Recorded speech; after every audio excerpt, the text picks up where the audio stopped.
செய்திகள் தொடர்கின்றன. அமெரிக்காவில் நேற்று அடுத்தடுத்து நடந்த வாகன விபத்துகளில் 10 பேர் பலியானார்கள், 18 பேர் படுகாயமடைந்தனர். இந்த விபத்துகளில் 12 கார்களும் 7 லாரிகளும் நொறுங்கின. அமெரிக்காவின் புளோரிடா மாகாணத்தில் கெய்ன்ஸ்வில்லோ என்ற இடத்தில் அருகே புல்வெளியில் தீப்பிடித்ததால் ஏற்பட்ட புகை நெடுஞ்சாலை பகுதியில் பரவியிருந்தது. மேலும் அப்பகுதியில் வழக்கமாக காணப்படும் பனிமூட்டமும் விபத்தை தொடர்ந்து பரவிய புகையும் கலந்ததால் சாலையில் வாகனங்களை இயக்க முடியாமல் வாகன ஓட்டிகள் மிகவும் சிரமப்பட்டனர். அப்போது எதிர்பாராத விதமாக கார்கள் மற்றும் லாரிகள் ஒன்றன் மீது ஒன்று மோதிக்கொண்டன. சாலையோர தடுப்பு சுவர்களில் மோதியும் சில வாகனங்கள் விபத்துக்குள்ளாகின. இதில் 7 லாரிகள் மற்றும் 12 கார்கள் விபத்தில் சிக்கி நொறுங்கின. அடுத்தடுத்து நடந்த இந்த தொடர் விபத்துகளில் 10 பேர் பலியானார்கள், 18 பேர் படுகாயமடைந்தனர். அவர்கள் மருத்துவமனையில் அனுமதிக்கப்பட்டுள்ளனர். இதில் 6 பேரின் நிலைமை கவலைக்கிடமாக உள்ளது. இதனிடையே அமெரிக்காவின் அரோரா நகரின் அருகே உள்ள கென்டுக்கி கடற்பகுதியில் சரக்கு கப்பல் ஒன்று கடலின் நடுவே இருந்து இரும்பு பாலத்தின் கீழ் சென்று கொண்டிருந்தது. அப்போது எதிர்பாராத விதமாக அந்த பாலத்தின் மீது கப்பல் மோதியதில் பாலம் இடிந்து நொறுங்கி விழுந்தது. இந்த விபத்தில் கப்பலில் இருந்தவர்கள் அதிர்ஷ்டவசமாக காயமின்றி உயிர் தப்பினர். தாய்லாந்து நாட்டில் நடைபெற்ற அலங்கார வண்டிகள் பந்தயத்தில் இளம் பெண்களை வண்டியில் அமர செய்து தள்ளிக்கொண்டே ஓடிய பேரணியும் இசை நிகழ்ச்சியும் பார்வையாளர்களை வெகுவாக கவர்ந்தது. தாய்லாந்து நாட்டில் உள்ள பட்டாயா நகரில் கடற்கரை அருகே சர்வதேச அலங்கார வண்டிகள் பந்தய திருவிழா நடைபெற்றது.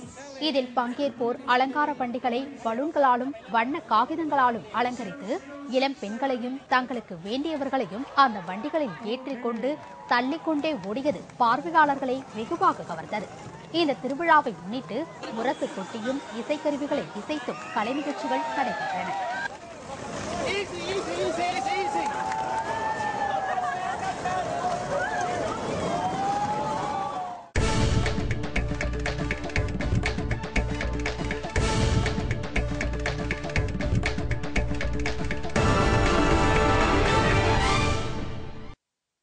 விளையாட்டில் வெற்றி தோல்வி என்பது இயற்கையானதுதான் என்றும் அதற்காக சரியாக விளையாடாத வீரர்களை உடனே விலக சொல்வது சரியில்லை என்றும் மத்திய அமைச்சர் ஃபரூக் அப்துல்லா தெரிவித்துள்ளார்.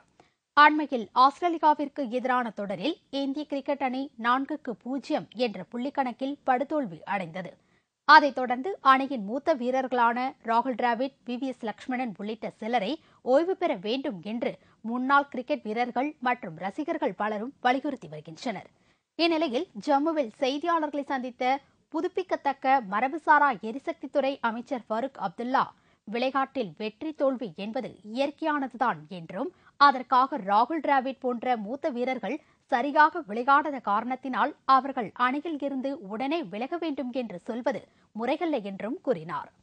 जब द्रविड़ ने कमाल दिखाया, अभी जो सीरीज खत्म हुई थी इससे पहले इंग्लैंड की उसने तो छक्के छुड़ा दिए उनके।